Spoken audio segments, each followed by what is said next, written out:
Make.com integrates seamlessly with Notion, enabling automations like syncing database items, creating pages, or updating content across apps.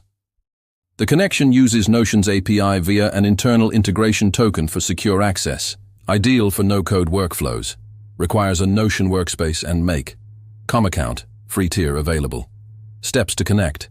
Create integration in Notion. Log into Notion. Click Settings and Members, left sidebar. My Connections. Develop or manage integrations.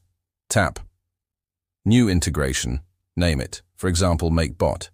Under Capabilities, enable read content, update content, insert content, and comments and user info if needed. Submit. Copy the internal integration token. Keep secure. Grant access in Notion. Open your target database or page. Click Share, top right. Invite.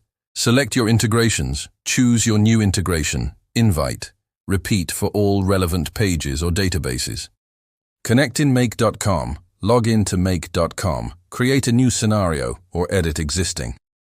Add a Notion module, for example, watch database items. Click Add next to Connection. Paste the integration token. Save. Select your workspace or databases. Tips: public versus internal. Use internal for flexibility. Add pages anytime. Public, OAuth, for one-time setups. Test. Run a simple scenario, for example, new Notion item. Google Sheet. Limits: free, Make tier, 1,000 ops per month. Monitor in dashboard. Troubleshoot. Re-invite integration if access denied.